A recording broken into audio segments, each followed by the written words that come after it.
গাইবান্ধায় তিস্তা, যমুনা, ব্রহ্মপুত্র সহ সব কয়টি নদ নদীর পানি কমেছে। পানি কমলেও নদী তীরবর্তী এলাকায় দেখা দিয়েছে ভয়াবহ ভাঙন।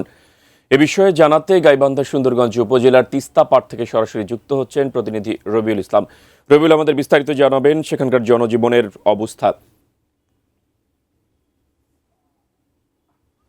হ্যাঁ যে মেহেদী, আসলে আপনি যেমনটি বলছিলেন যে এই যে গাইবান্ধায় কিন্তু যমুনা, ব্রহ্মপুত্র, তিস্তা সহ সব কয়টি নদ নদীর পানি কিন্তু কমেছে, কিন্তু পানি কমার সঙ্গে সঙ্গেও কিন্তু এই যে আরেক দফা যে ভাঙন, সেই ভাঙন কিন্তু আসলে একেবারে ভয়াবহ রূপ ধারণ করেছে।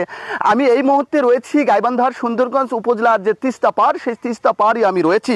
আমি যদি একটু দেখাই আপনাকে, এই যে এই যে কৃষকের যে পাটের ক্ষেত, সেই পাটের ক্ষেত কিন্তু এরকম একেবারে নদী গর্ভে কিন্তু বিলীন হয়ে গেছে। শুধু পাটের ক্ষেত না, আমি কিন্তু কথা বলেছি এরকম কৃষি সম্প্রসারণ অধিদপ্তরে। তারা যেমনটি বলছেন যে প্রায় 950 বিঘার উপর জমি এরকম যে ফসল, কৃষকের যে ফসল, এরকম পাট, তিল সহ বিভিন্ন শাকসবজি, আসলে সেগুলোও কিন্তু এরকম প্রায় নষ্ট হওয়ার উপক্রম রয়েছে।